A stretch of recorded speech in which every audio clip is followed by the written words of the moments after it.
The contractor who stays visible during this messy middle is the one who wins the job, not the one who just ran an ad one time and expected the funnel to do the rest. No more burnout, no more fear. We'll build it strong, make it clear. Not just a grind, but a dream that's true. Building a business that works for you.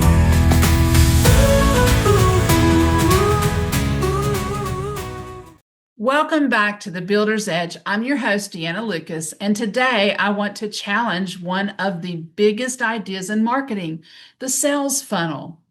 For years, we've been told that customers move neatly from awareness to interest to decision and then to purchase. The famous funnel. And it sounds good, right? A clean, simple path from stranger to paying client.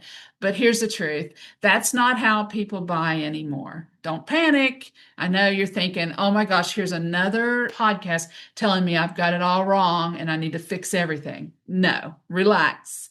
I was listening to an interview with Daniel Priestley recently, and he was talking about new research from Google that completely changes the way we should think about how people shop.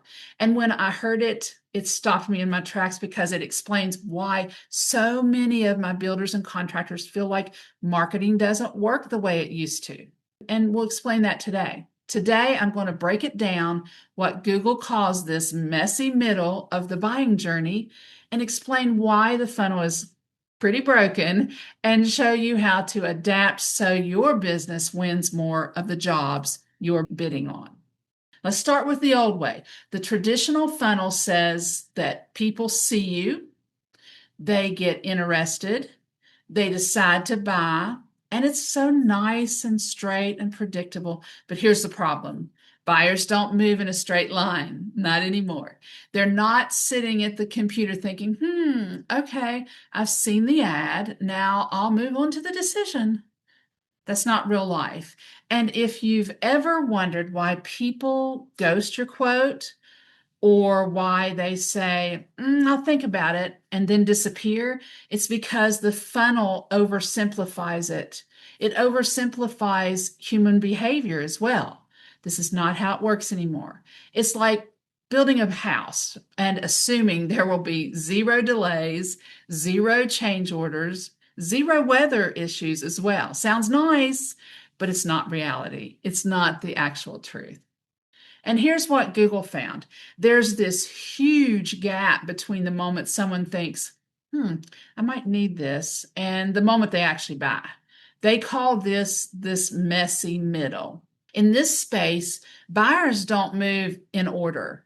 This is how they do. They loop, they explore, they evaluate, they bounce around. So they see your ad, they see your name, and all of a sudden they're, perks their interest. So they go in, they explore, they evaluate, they bounce around. Kind of the visual that Google used was almost like a figure 8. They come in to the top and then do this figure 8 looping back and forth. Exploration.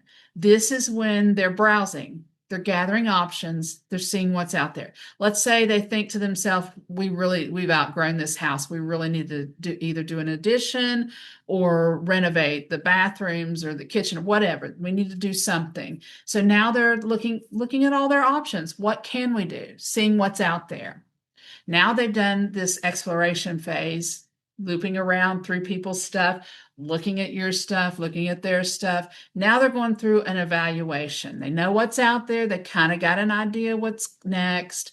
They're going to evaluate. This is when they're narrowing it down. They're comparing, they're checking reviews, they're looking at before and afters, they're looking at the details, the little fine points. And here's what's wild. People can loop back and forth between those stages for weeks or even months. Daniel Priestley simplified this like this. People look around, they sign up for free stuff, they see your materials for a while, and then eventually they buy. That's the messy middle in action. And I know you're probably wondering, who in the world is this Daniel Priestley? Well, he is the co-author of a book called key person of influence. And he was on a podcast the other day talking about this. Very interesting stuff. So let's make this practical. Why this matters to my audience here, my listeners, the contractor, the business owner, the service professional. Let's say a homeowner, let's pick Hilton Head, is thinking about painting their home, right? Now, this is the exploration. They Google best exterior painters near me.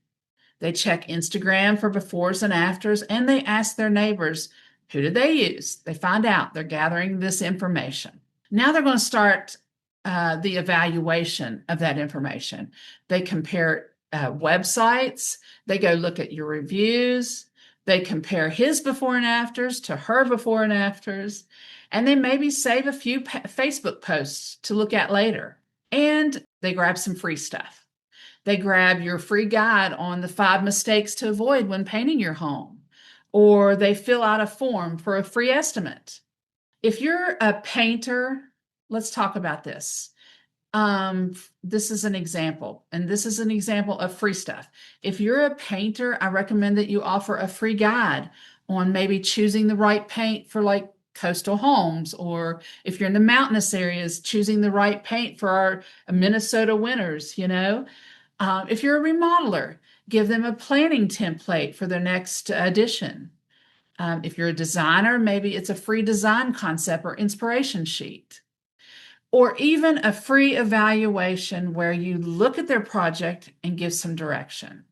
Seeing your materials, they keep noticing your post pop up, they see a testimonial, maybe they watch a reel of you walking through a project. And after this looping through all that, then they finally say, okay, I trust this company, let's call them. The point is, these free items meet people in this messy middle, and they keep you on their radar while you're building this trust. Here's the key. The contractor who stays visible during this messy middle is the one who wins the job, not the one who just ran an ad one time and expected the funnel to do the rest. Now let's move on to some more, adding some more to this, a bonus layer. Instead of just handing out a free guide or a download, you can add a small step before, like a scorecard or a little checklist or a quick quiz. Why would you do this, you're asking me? It makes the freebie feel customized. It makes it not as generic. It makes it purposeful for them. It gives you valuable insights about the person too, so you know how to follow up on them. When you add questions to a scorecard or a quiz, how many people are in your home? How many, what is the size of your home?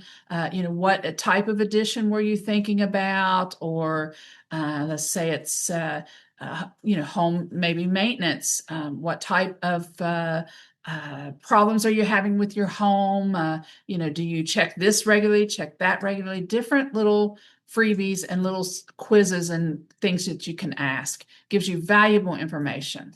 So rather than saying, download our free painting guide, you could say something like, answer these 5 quick questions about your home, and we'll send you the guide tailored to coastal home, weather. It's still free. It's still easy. But now you're not just giving something away. You're actually engaging them. You're learning more about their needs, and you're positioning yourself more as a guide, not just someone handing out something free.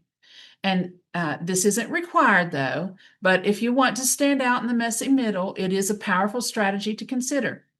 But the practical takeaways today, so what should you do with this information? Don't obsess over the funnel. Do your funnels. Funnel is a process, a step. It's another term for steps to lead to a lead or lead to a client. It exists. It's still a term that we're going to use, and they still work. Just focus on staying visible and credible during that messy middle. Be a little bit more understanding of what's going on. Just tell yourself, hey, they're just in the messy middle. How can I reach them in this messy middle? Create free, low commitment entry points that could be that checklist, that free guide, a simple how-to video, or even just a consistent stream of before and after photos. Just stay constant. Post consistently. You never know when someone's in that messy middle and that they'll see your post for the maybe 10th time and they'll say, I'm ready to act. Encourage reviews and testimonials. Social proof speeds up that evaluation phase. Be patient, but be consistent. The while could last weeks or months. So your job is just to keep showing up. Here's the takeaway. Funnels might be neat on paper, but buyers are messy in real life. They explore, they evaluate, and they circle back before they finally choose who to trust. Your job isn't to push them down a funnel. It's to stay visible, stay credible, and give them reasons to keep coming back until they're ready to say, yeah, I'm ready. Pick me. I pick you. So here's what I want you to do next. If you're not sure how visible you really are during this messy middle, I've built a quick free AI visibility scorecard. In just a few minutes, you'll see where your business is showing up strong and where you might be getting lost in the shuffle. You'll get an exact PDF to show you where you need to work on. There's no sense in working on parts of your visibility that aren't broken. Let's find out what's broken and let's concentrate on that. Your time is very valuable, and this will tell you exactly what to concentrate on. And I also have my builder's blueprint that I send over after you finish the visibility scorecard. So it will give you the clarity on your next marketing move. Because at the end of the day, this isn't just about funnels, it's about trust. And the builder who earns that trust first does win the job. Thanks for listening to The Builder's Edge. If you want more insights to help you master the business side of building, be sure to like, subscribe, and share this podcast with someone who needs it. I'll see you next time.